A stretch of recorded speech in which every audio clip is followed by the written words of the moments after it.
again. This is Sylvia Crispin with the DNX podcast, and I'm excited today to be here with my friend Miisa, who is the founder of DrivenWoman, which is also a conference where I'll be at the end of January. It's on the 27th, and she is a really good friend and a real inspiration, so I'm super excited that we get to talk to her today. Hi, Miisa. How are you today? Hi, super excited to be here and very excited about that it's 2018. I know. Can you believe it? 2017 just flew by. I'd love to hear from you a little bit more about what is DrivenWoman and, how did you end up starting it? Well, DrivenWoman was really born out of kind of personal need to redefine what success is. So after having, fairly successful corporate career in international branding and design, I was kind of exploring and actually following a lot of the lifestyle blogs and the location independent living blogs and podcasts and all that sort of genre. And I wanted to define success in a new way for myself. So not really following anybody else's goals, but what does it mean to me? And it really involved much more creating a balanced lifestyle and wanting to make a bigger impact to people around me. And I noticed that this really resonated with a lot of women. But there is and this is now 5 years ago. I think people were very much still stuck on this, what I call very old-fashioned definition of success. And it's great. I mean, if you want the corner office, fantastic. Go for it. Nothing wrong with that. But maybe you want the corner office with more holidays and more time with your family and, all of the kind of the additions to that. So I wanted to create a space where women could come together and they could share what they want out of life. And really kind of be really, really brutally honest about it, because I think way too often we end up following somebody else's dream. And also it was born out of a belief that if we did this and if women came together and then would keep each other accountable, support each other, and basically meet up on a regular basis, then everybody who would join this journey, they would slowly but surely, they would achieve their goals. And this is exactly what has happened. So DrivenWoman started just under 5 years ago in London.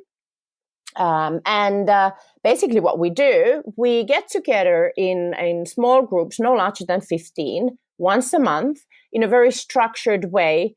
We update each other on our goals, on our big dreams, and keep each other accountable. We have a discussion about the topics that arise. So basically, everybody in the group creates the content rather than somebody else, giving you all the ready-made answers. So everybody really kind of have to commit also to their own steps. And every meeting ends up with writing down 5 steps people are going to do before the next meeting. So the whole idea is about taking small steps and being vulnerable, trying, not everything always going to work out, but it's really this kind of proactivity and action and wanting to find solutions rather than getting stuck. That is in the heart of the idea and the concept. Absolutely. I love that. I mean, any behavioral psychologist will tell you that unless you have the network that supports your goals, it doesn't really matter what kind of goals you're setting for yourself. So you need the people to support you in that. So I personally love the idea of DrivenWoman because you have the accountability, you have the resources, and you have a small group, which I think is kind of mission critical, that it's no more than 15 people that you're collaborating with and that you're staying accountable to.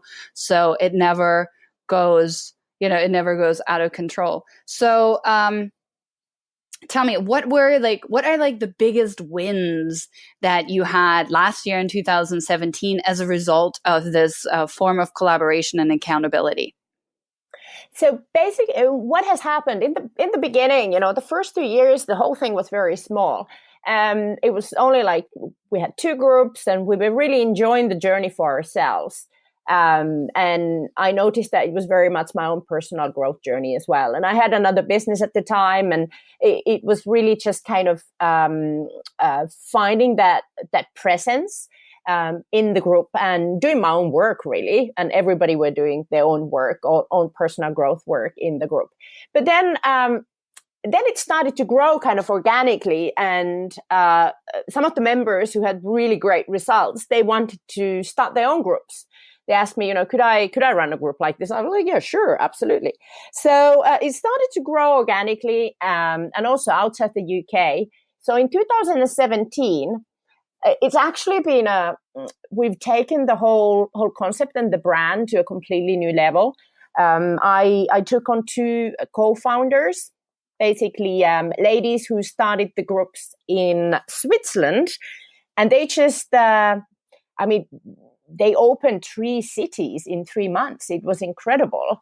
It looks like there's a lot of appetite for the concept in Switzerland and beyond, but they did a fantastic job, and they wanted to get involved on a bigger level. And now we are a great team. So for me, that's really been the greatest thing about 2017 is expanding the team, hiring our first full-time employees, and basically creating the whole online training program for group leaders so that anybody, anywhere in the world, they can basically start these life working groups.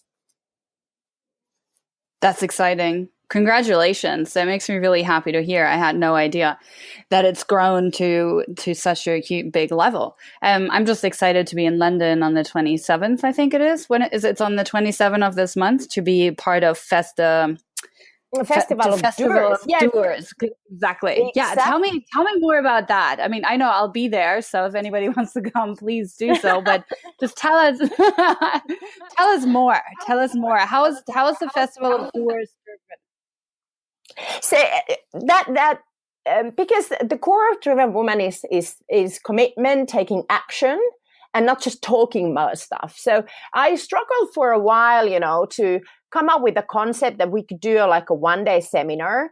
I love inspirational events. I love, going and listen to speakers and getting all fired up and writing down my notes. And, because I'm a doer, it's not a problem. I, actually put my plans into action. And if I write something down, I normally go and do it. But I understand that it's not always the case, and it's hard because, everybody's busy. And so you come to these events, you get excited, you buzz for a week, and then it kind of all fizzles out because life takes over, and, it's like, okay, maybe later I'll do this. So what I wanted to create was to have this element of commitment and action in the day. So it took me a while to come up with the concept, but then once I landed this name, Festival of Doers, I was like, okay, this is it. Now I know how I'm going to do it. So yes, we have inspirational speakers, but also I combined it with, there is these little commitment pieces throughout the day. People are writing down their dreams and their goals. They're sharing, there's exercises. And then, as you know, after lunch break, there is the Doers workshops, which basically then kind of lets you dig deeper in if there's any obstacles that are stopping you from, doing what you love, or kind of clarifying your vision, your goals. So kind of giving people some real tools so that they can put their ideas into action. And then after the workshops, we have a panel discussion.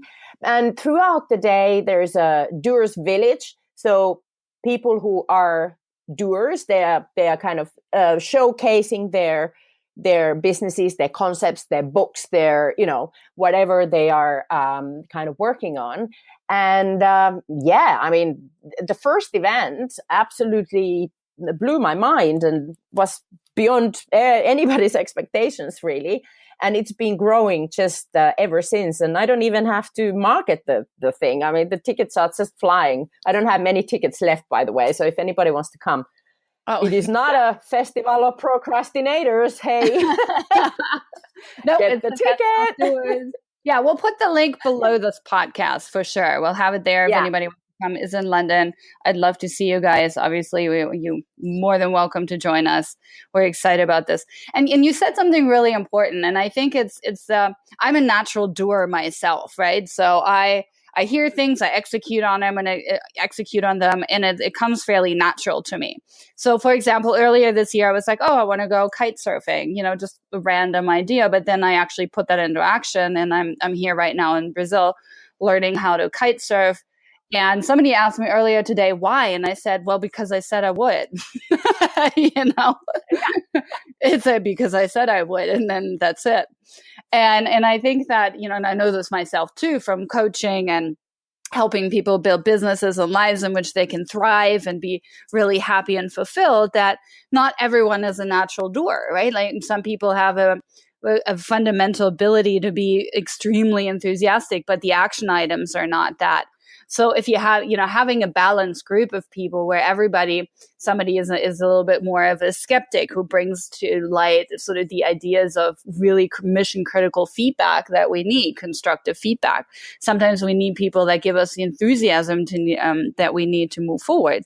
So, what I really love and why I've fallen in love with your brand is because, the idea of really staying accountable to each other, and where every woman brings something else to the table. Because a lot of other women's organizations are more about, basically having conversations, but not that action oriented. Yeah, and also one actually key point. Yeah, exactly. Because also what I found, and this is not a criticism, it's just an observation, is that a lot of the empowerment events are discussing about what's wrong in the world. And sure, there's so many things wrong in the world, as we know, the world is not equal and the organizations are not geared up for, not necessarily supporting women and so on. But what I wanted to create was, it's not a discussion. It's, okay, people sharing what they have done about whatever it was that they wanted to do. Yeah. And then also the audience kind of saying, okay, it's not perfect. The world is not perfect, but what can I do today, right now, to change my situation, improve my situation, start a new journey, start something that will be more exciting and bring me more gratification, meaning, fulfillment in the days, weeks, months, years to come. What can I do, even though the world is not perfect? Right. So there is not going to be any discussion of what other people should be doing. Mm-hmm. And how other people should be changing things. It's all about, what can we do now together? How can we support each other? What can I do now? Yeah. What is the next step? Yeah. That's kind of the core value there. I really love that, because at the end of the day, the world is never perfect. It will never be perfect. And it's about staying in action and creating change, right? We're not victims of circumstance here. So it's very, very important that we all understand that, okay, you make an observation, here's a situation and it is XYZ. The question is, what am I going to do about it? And who can I enroll to do something about it with me? And that to me is sort of the ethos that you have created, which I think is very, very admirable. So, and you mentioned earlier about the kind of the diversity and how like different kind of women come together to support each other in this environment. Mm-hmm. And just one story comes to mind. So, because sometimes it's like you just have to be kind of opening up your mindset and immerse yourself into these qualities, even though you don't necessarily yet know, what you want to change or what's going to happen next. So one of the early members, and she's now a group leader, when she came, she worked at the Home Office in the UK, so government sort of sector. And she came because her goal was to get a promotion, which she got pretty quickly after she joined DrivenWoman. But then, all sorts of, the world changes all the time. And what she said was that at the time, she didn't know any entrepreneurs. All her friends were from kind of the similar sort of background, similar mindset. And now she's like, half of her friends are entrepreneurs. And, she studied also developing different income streams, started in, looking at and learning about property investing, got a coaching degree, did the NLP and all sorts. So started creating different income streams. Yeah. And now she's not dependent on the job anymore. And it wasn't like she had that vision when she started. So sometimes it's just like, okay, you just have to go in and trust that you surround yourself with, people with different ideas and different viewpoints, and you will get so much out of that. And you don't yet know what that's going to be. Absolutely. It is all about the journey. Time and time again, I tell this to my clients and people that I talk to, that it's all about taking the journey. It's about taking the first step and putting yourself in favorable environments where people can fuel you with ideas that are going to take you to different places. And, honestly, for myself, if I had done the things I thought I was going to do, I would have cheated myself out of the most incredible journeys I've had. And those journeys were all colored by the people I met along the way. And that would have never happened if I hadn't taken the first step. So exactly. Yeah, exactly. So, you and I would chat about this, right? It's all about, yeah. We do. It's about having an open mind to go in and asking for, and bouncing ideas off of each other, which then allows you to see possibility, right? And you can't do that when you're on your own. Yeah. You gotta join a tribe of, I wouldn't call it like-minded because everybody's probably different, but join a tribe of equally interested women in this case that can help you get there. Absolutely. Yeah. And I think the like-mindedness that binds us together in this tribe is the drive. It's the energy that we want. We want more. We want to discover. We want to expand. We want more abundance, and so on. So that's kind of the common denominator. Yeah. So what do you say to people that complain about the way of the world, how women are not equal, and all that, and the ethos that's very different from your approach? Like, what do you tell people like that? Well, I basically ask them to define what they want and what is the first thing that they can change. So I think. For me, I think the whole women's empowerment conversation is kind of off track. We're focusing way too much on how the organizations need to change, but maybe the organizations are just fine. Guys built them for how they want to operate. Maybe the main conversation is, okay, we women, if we want something else, why don't we create our own ecosystems and our own kind of structures? And it's not about whether you're a man or a woman. I think there's a lot of guys who are suffering in that system as well. And, there is a lot of women who are buying into that patriarchal model. So it's more about the energy, the masculine and feminine energy, which is not kind of balanced right now. So if the situation doesn't work for you, then go and find a group of other people to whom it doesn't work, and then leave and create something new. I know it's, they will say, well, it's easy for you to say, but, as you said, it is a journey and it's not going to happen tomorrow.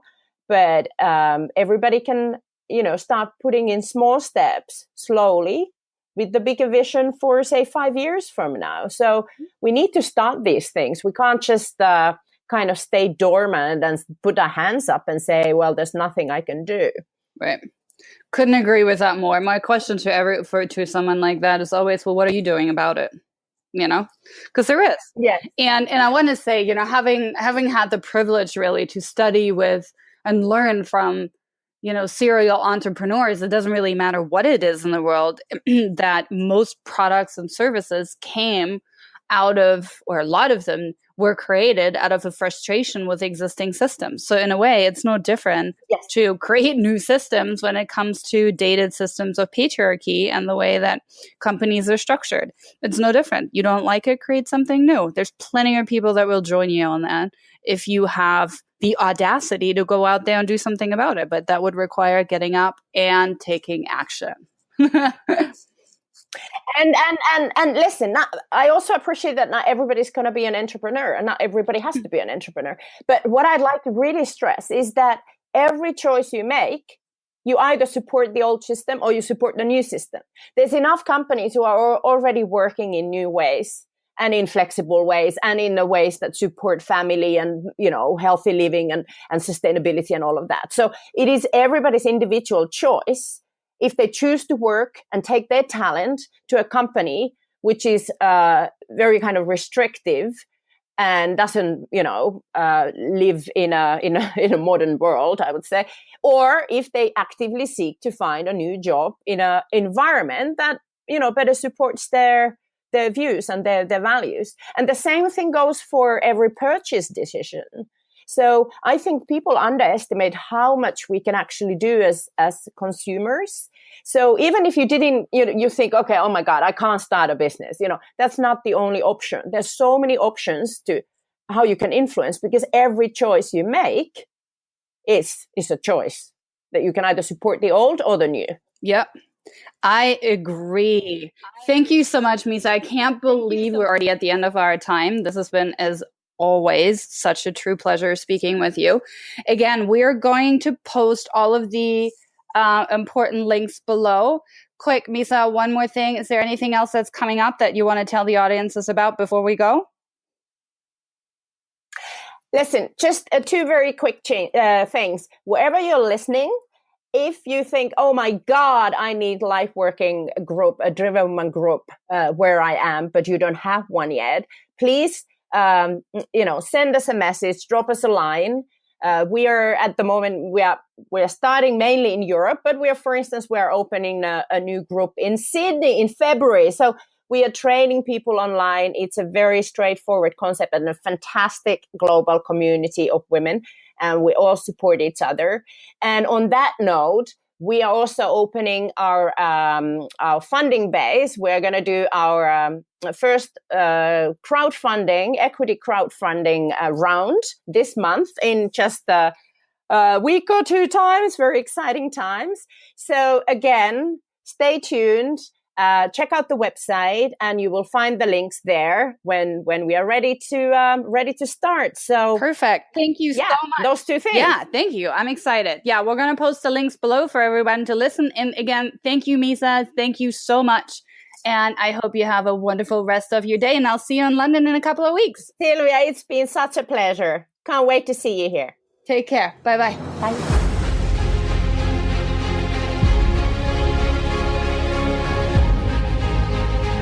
That's it for today. Thank you so much for joining us, and thank you for your ongoing support. Before I leave you, I want to invite you into my world. Please go check out dnxcommunity.com. This is where you'll find the other nomads and evaders of convention. We'll see you there. And if you're interested in our English-speaking events, go and check out dnxglobal.com. You'll find the link below this podcast as well. And if you have time, one last favor, please go to iTunes, look for Sylvia Chrisman or look for the DNX podcast and leave a review. Thank you so much, lovely people, and I'll talk to you next time.